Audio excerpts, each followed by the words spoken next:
Aesop said, "A man is known by the company he keeps." And looking out here today, I really hope Aesop was wrong. No, just kidding there. Really, thank you all for coming today. It means a lot to me, and on behalf of myself, Josh, Tracy, Caleb, and Nicole, the whole family, the outpouring of support and love from all of you has been tremendous and a tremendous help. So we really appreciate it.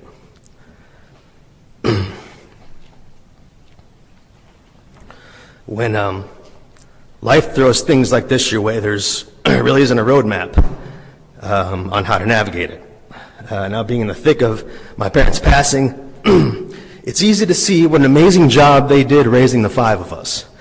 I couldn't be prouder of how we've come together as a family, and that's really a testament to the job Mom and Dad did. I should really probably start then with the person who was mostly or to entirely responsible for us kids turning out to be productive members of society, my mom. If you knew my mom, you know exactly what I'm talking about. The strength to raise five, and some might say six if you include my dad in there, kids, all while holding down full-time jobs, is a strength I know I strive for to find in my life. Ever the calming presence and driving force, she was truly the foundation our family is built on. She was kind, intelligent, rarely had a bad word to say about anybody. On the rare occasion that she wasn't a big fan of somebody, it was more of than a diatribe about the person. She was the poster child for the patience of Job, and was in every way the perfect match for my dad. But never let sweet Carol fool you. She was kind of a badass.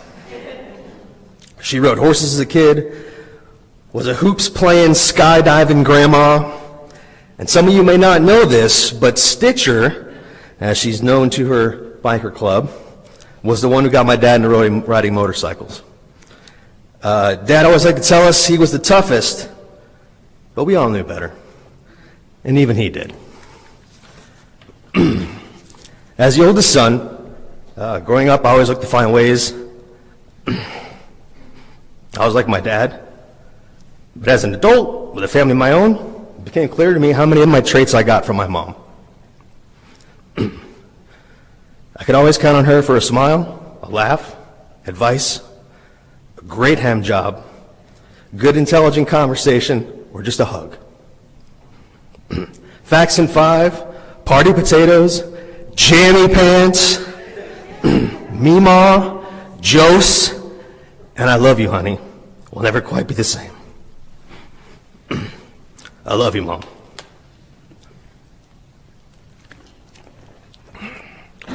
To say that my dad loved my mom would be the understatement of the modern world. We always teased him that he wouldn't be able to survive without her, and in true Bobby Drake fashion, he took that to another level. I know that there's no place he'd rather be than by my mom's side. I would have paid money, though, to hear Mom when Dad rolled up 9 days after her. 9 days, Robert, that's all I got. Robert, Bobby, Drake, Drakey, Bubba, Stugatz, whatever you knew him by, odds are that you love the big guy. My dad had a way of putting people at such ease that you would feel like you'd been friends with him for years, only after just a few hours. And nicknames, everyone had a nickname. A friend of his from work told us a story that Dad gave him his nickname 13 years ago that's still stuck today. He called my mom Josie. He called me Butch. I have no idea how he got them, but they stuck for decades. I guarantee that almost everyone in this room has a Bob story, and I bet dollars to donuts only half of them are suitable for mixed company. We'll get to those over cocktails later. And Dad, no, I'm still not drinking a Coors Light. He had such a big heart, and although people were drawn to his larger-than-life personality, I think it was how he loved and cared that kept his friends around. He hated letting people down, and if you needed him, he'd be there for you. I could always count on a phone call if the Pats beat the Steelers, or the Red Sox beat the Yankees, or my beloved Wolverines lost him a bet. I'll miss that. But Dad, don't worry. I'm sure Austin and Owen will be glad to pick up that man for you. Tom Brady. Imagine playing football in a world where Bob Drake wasn't rooting for him. I always say for a guy who didn't grow up with a father, to give him a general idea on how to be one, he did a hell of a job. He certainly didn't do everything right, but I know that Josh, Caleb, and I are better fathers because of him. And he told us as much. He was so proud of the mothers and fathers that we've all become.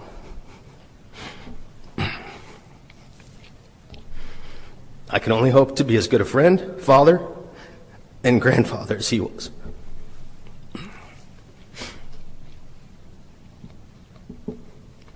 Mom and Dad met when they were teenagers. From the day my dad first saw Carol Morgan when visiting my aunt at her work, they were meant for each other. They turned entire adult together. So it makes perfect sense that they're together now.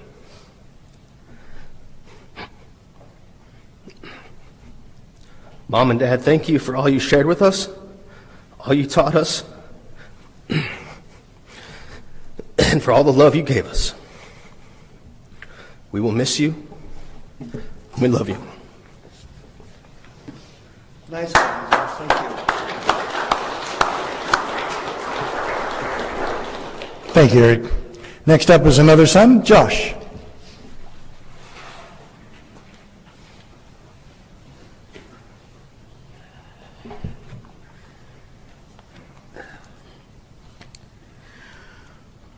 Well, I was going to get up here and in true dad fashion do something really rude and rash, but mentioned it to Eric and everybody, and Eric looked like he was ready to punch me in the face. So I'll refrain from that. Usually I don't write things down when I come up and speak in front of people, but I had to write this down. It was tough to get through, so hopefully I can get through it for you guys now. Mom and Dad, Bob and Carol, what can I say up here about them that you guys wouldn't already know? Mom was an image of perfection in a mom, wife, and grandma. Dad, charismatic as ever, and such a big-hearted man. And a friend to everyone. Larger than life, if you will. Everyone who ever knew them always had the same joking question. How could your mom stand to be with that man? And that Dad was the luckiest man alive, with no luck in a casino. But in reality, they were the perfect couple. I always heard from family members that I reminded them so much of the Morgan side of my family, mainly Grandpa, because of my relaxed demeanor, and especially in a room full of Drakes. But never from my father. But I think Dad knew at heart I was just like him in spirit and looks. I mean, come on. I've always told many people that Dad only taught me 5 things. Don't trust anyone. Always be on time. How to tie up an extension cord so it won't get stolen. And that it's okay for men to cry, because sometimes movies were sad. But Wizard of Oz, Dad, come on. And most importantly, mutual respect. In reality, Dad taught me so much more. How to be handy, hard work and dedication. How to be fun and bring life to a party when needed. How to use that Drake charm to run a room. How to eat and dress. My gosh, excuse me.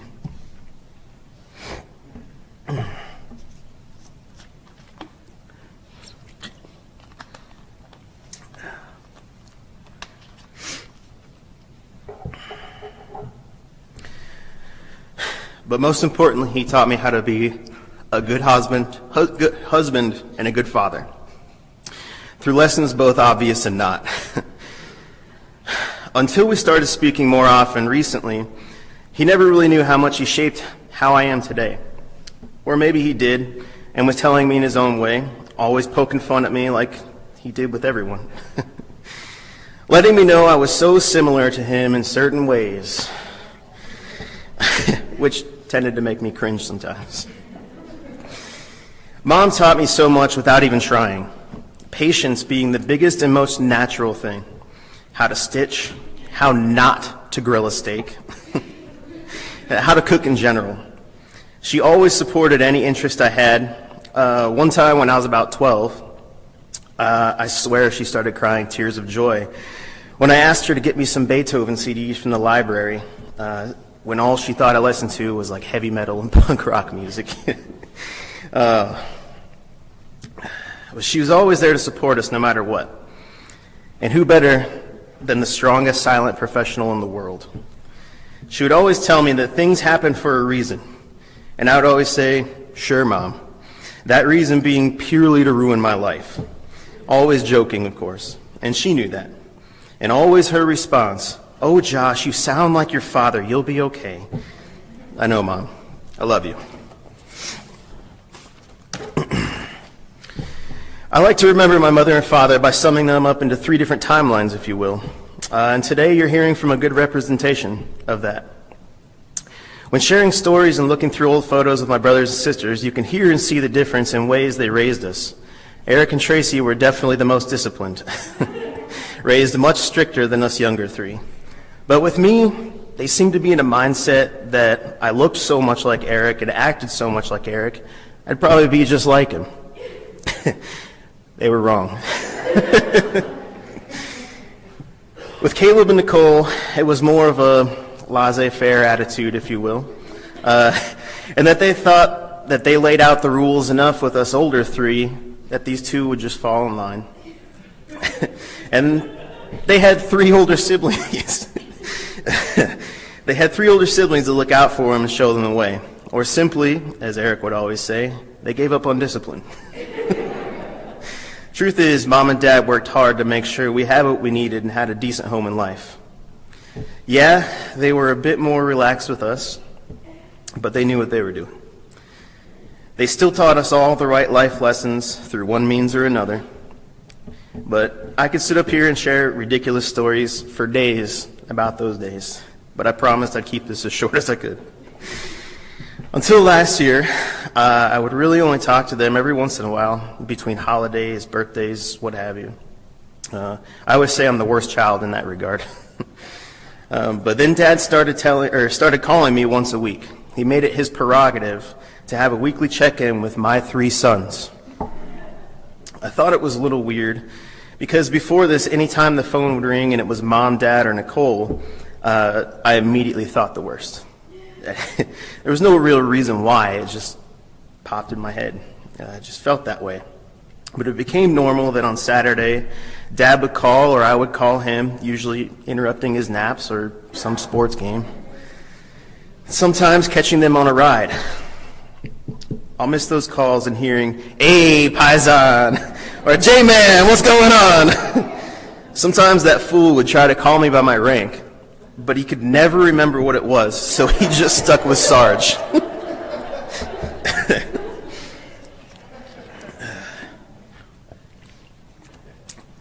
Anyway, I always thought that I got my sense of adventure from Dad. I was wrong. Found out once I was grown that Mom was the adventurous one. Needless to say, I was blown away. And of course, I needed to know everything about it. With her being as humble as she was, I didn't get much.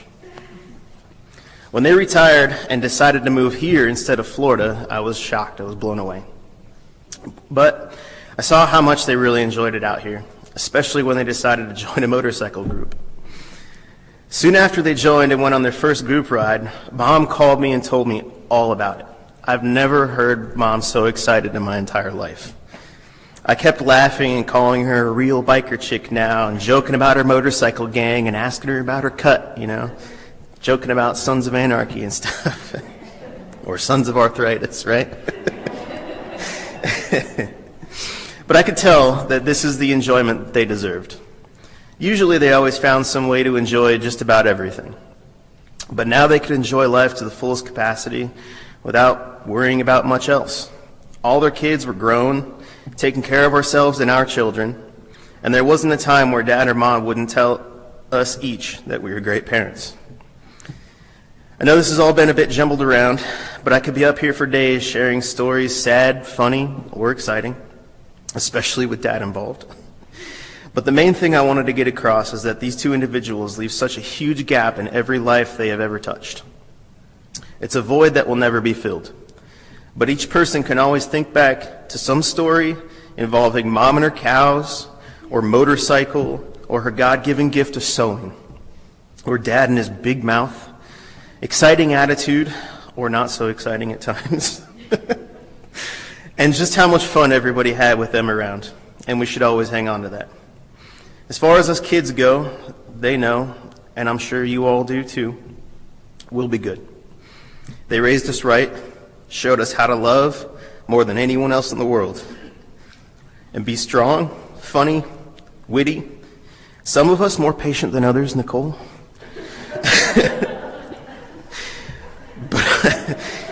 But ultimately, they made us the best family around. And we will continue to bring the same level of care and love for our children, and them, their children.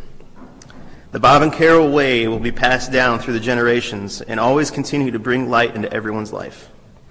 I've said my goodbyes, my I love yous, but I didn't get to say one thing enough.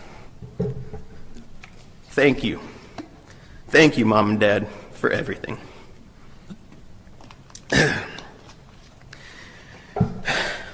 And even now I can hear my dad picking on me.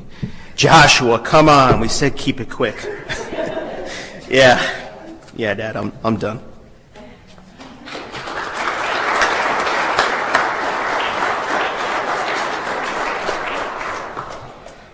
Thank you, Josh.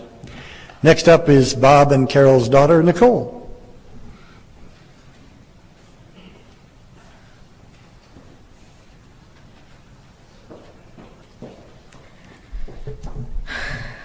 Well, I have to follow those two speeches, so thanks, guys. Appreciate that. All right. This has been a long journey, but I'm just a small town girl living in a lonely world. Dad, that was for you. All right, but time to get serious. Mom and Dad, where do I start?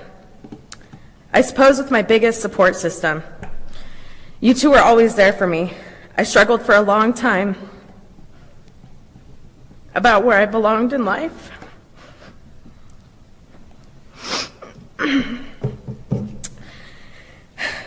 Sorry. Taking many different paths and failing. Then I came across medical assistant. Mom came with me to the school, said it was great and that I should do it. And of course I was scared because if any of you know me, I hate needles. And it involves sticking each other a lot of times. Dad had his doubts as always, but supported me in his own way, as Josh has mentioned, poking fun and saying things. You two saw me thrive when I started on this path.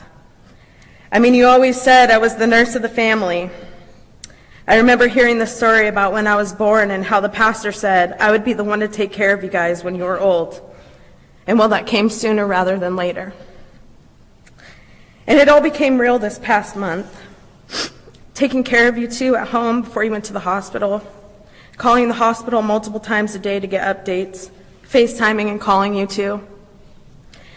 The struggle you guys went through and not being able to fully understand what was going on or how I could help broke me. I did the best I could, but for me, it just wasn't enough.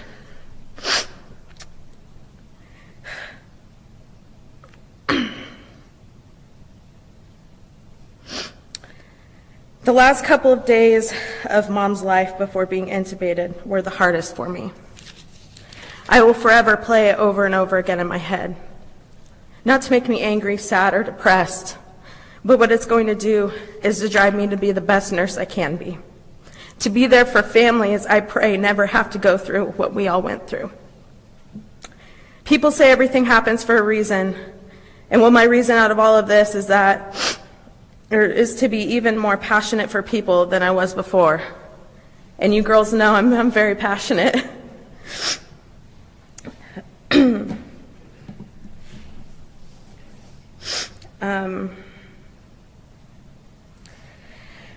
I'm going to fight for families who aren't able to fight for their loved ones. I was fortunate enough to spend the last 3 to 4 years with you guys, as you got to watch my kids grow.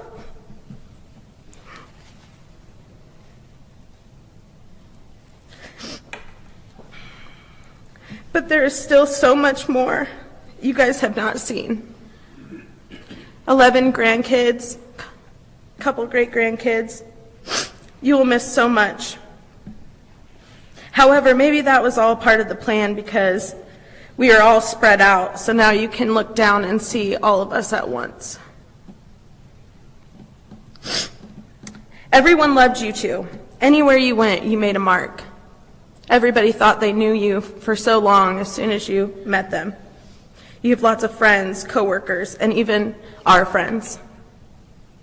You two are definitely one of a kind and will never be forgotten. This is not a goodbye, but a see you later. I love you two very much, and I'm so lucky to have you as my angels. Rest in peace, Mom and Dad.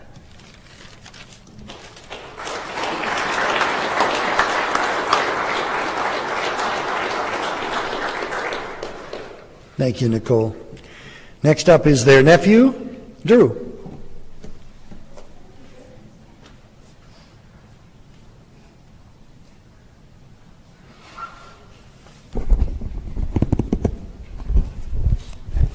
Thank you.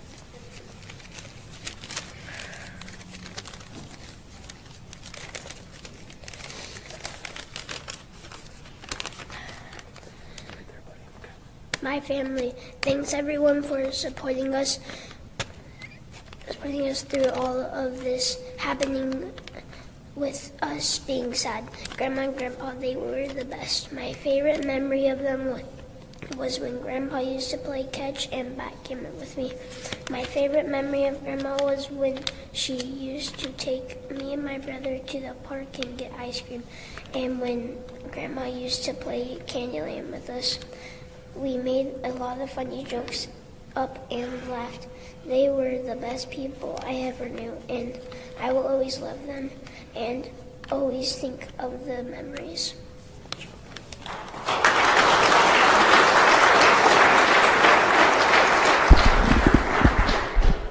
Good job, thank you. Well, now it's time for that open mic or sharing session we talked about. It's your chance to come forward and share a story or a memory that you may have of this wonderful couple. As I said, it gives us all a chance to see them through your eyes. So I'm going to sit down for a few minutes. The floor is yours. When you do come up, please tell us your name and how you knew them.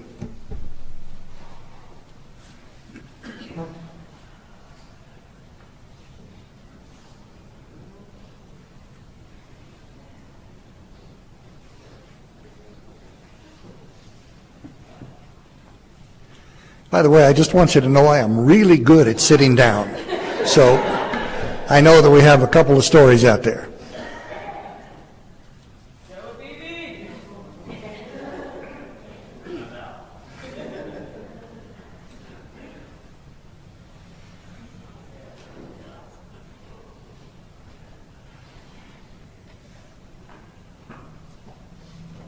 Hi.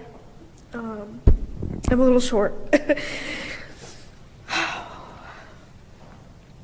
I am Carol and Bob's first granddaughter,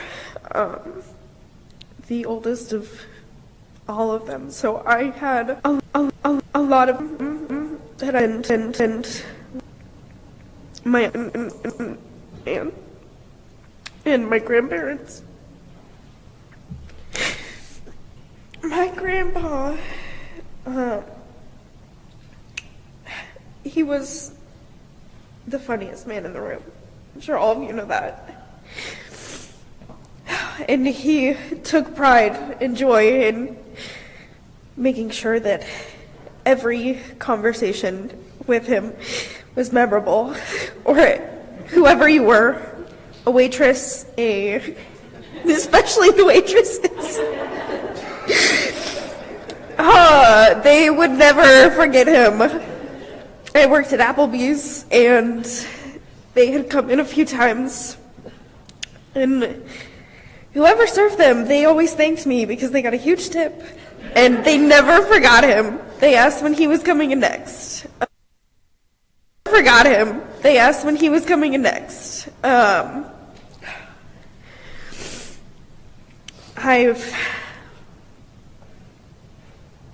They were some of the most amazing people.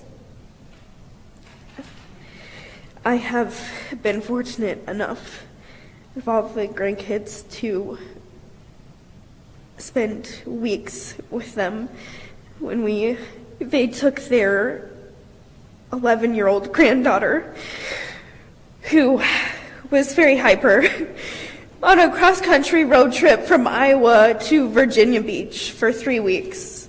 And when they say my grandma had the patience of a saint, they are not wrong. She did.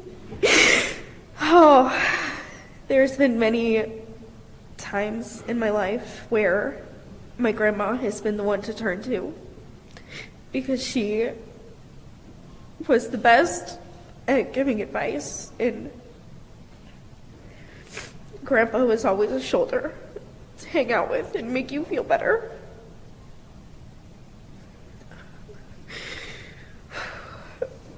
It's crazy to imagine that they are gone, but in this room full of people, I'm so sorry. They've touched my lives. Thank you all for coming. And thank God that they are now together, because like everybody said, I told my mom not the second that Grandpa passed, but very early on, that I just imagined Grandma sitting there like, really? I couldn't even pass without you? You had to follow me here too. They had a beautiful relationship, and it's something that I will always strive for in my own relationships. It was beautiful. Thank you guys for coming and listening to me cry.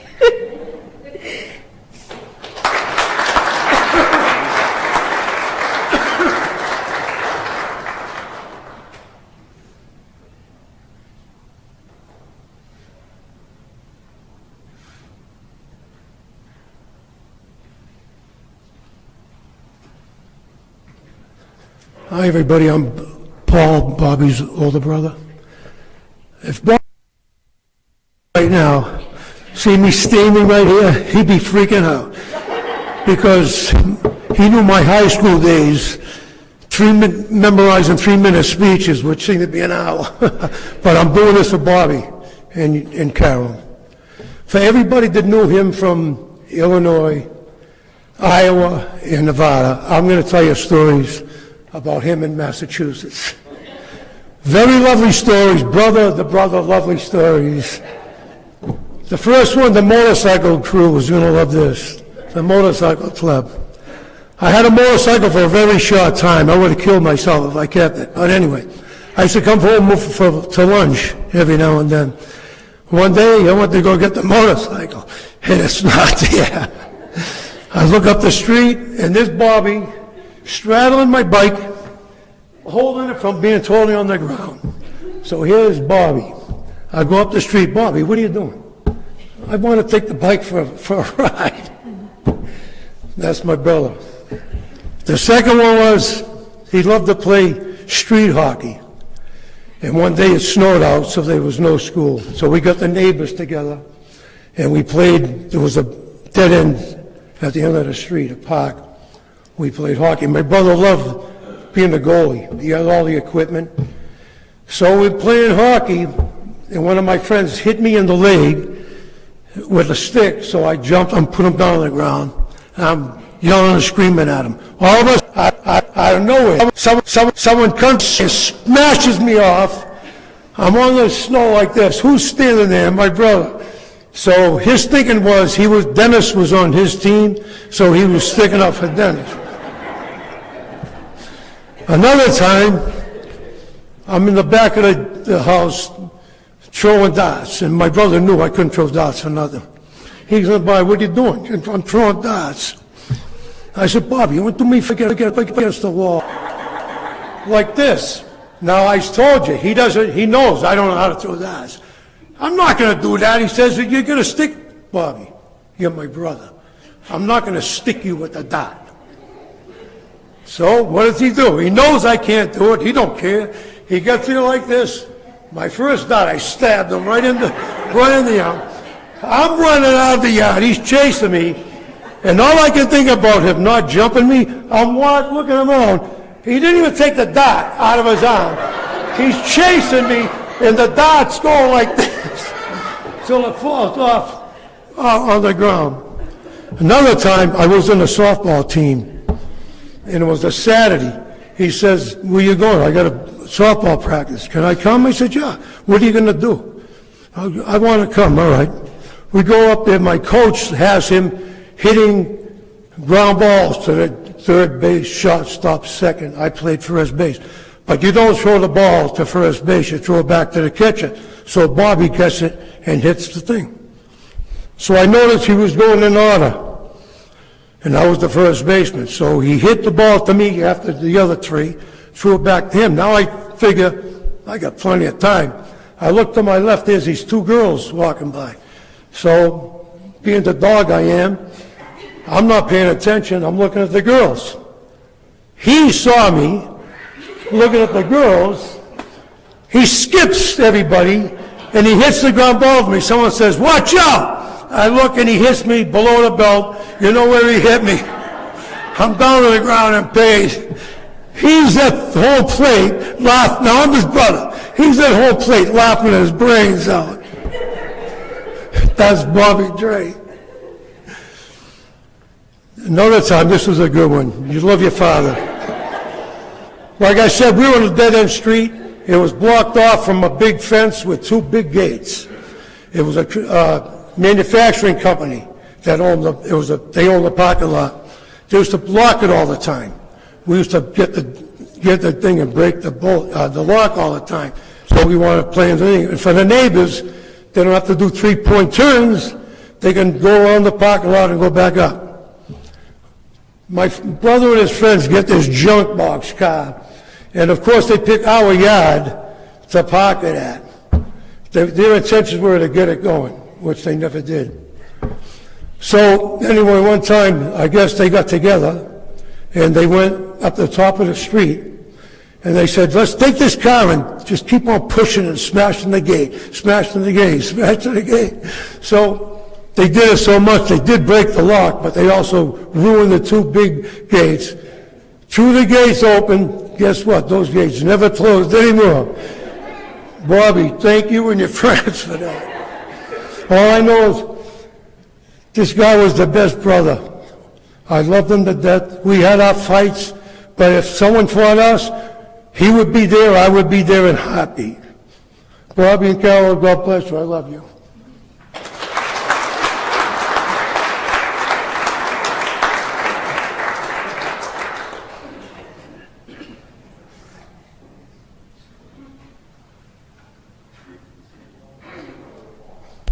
Hello.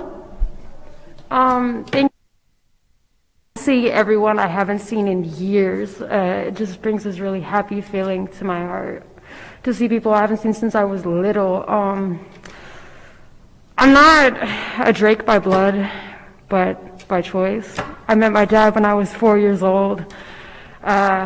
He was my best friend. I got so lucky to be put in this family.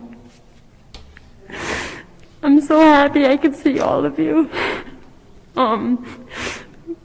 Growing up, I struggled with a lot of internal, emotional issues. I got sent to a couple hospitals, and one thing I can remember very well is when Grandma Carol came to visit me. And it just meant so much to have someone there that I felt so alone in those places. To see it brought this really warm feeling to me, just have a familiar face and not be so isolated.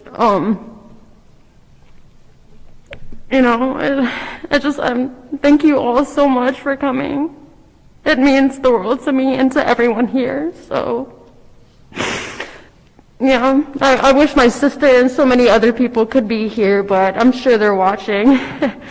So, yeah, that's all.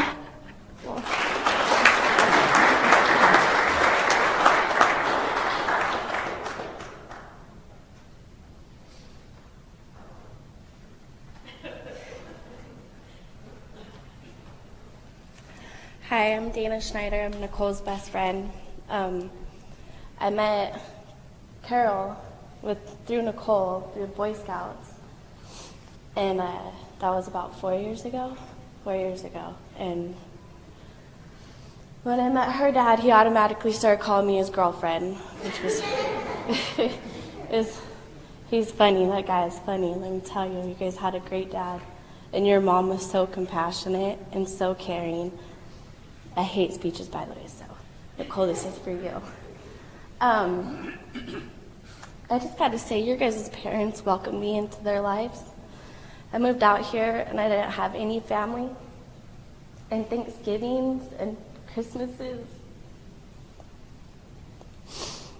they always welcomed me to be part of their family. And your parents have a huge impact on my life. And watching what they did for Nicole,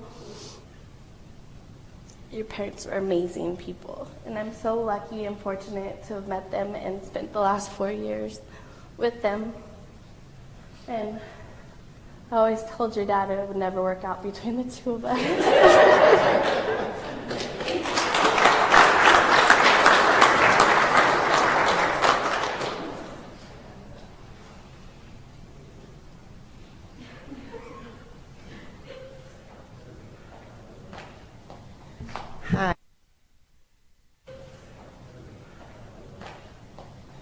Hi, my name is Donna. I was Bobby's oldest sister, well, only sister, his best sister. And I had no intention of speaking, but since my brother Paul got up, I have to. But what I thought I would just share the story of how Bob and Carol met. Carol and I worked at Frito-Lay in Elmhurst, Illinois. She was the sweetest little, if you can imagine, she had just graduated from high school. If she said 3 words a week, it was a lot. She was just so sweet. And an excellent data processor. I mean, she was good at her job. Well, my brother Bob decided to come out and live with us for a while. And he was doing interviews in the area, and he had gotten a job, so he was excited and decided to stop by the office to let me know that he had gotten this job, because if not, he had 48 hours to get out. It was one or the other. But anyway, and you heard my brother speak with his Boston accent. So Bob, of course, loving girls, he was checking out all the girls, and he noticed this one nameplate, didn't say anything.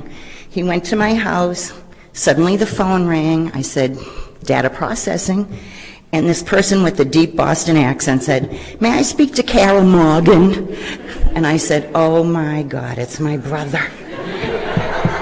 Now, if I was wise in those days, I would have said no. But then we wouldn't have this most beautiful, loving family. So I'm glad I just said, "Carol, telephone."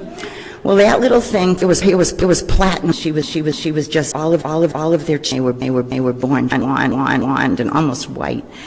And she came up to the desk and she picked the phone up, and I was watching her. She turned so beet red, and of course it was him saying his usual, "Well, I saw you at my sister's office, and just thought I'd ask you out on a date." And that is the beginning of their beautiful, beautiful life together. So I just wanted to share that with everyone. They were just wonderful people.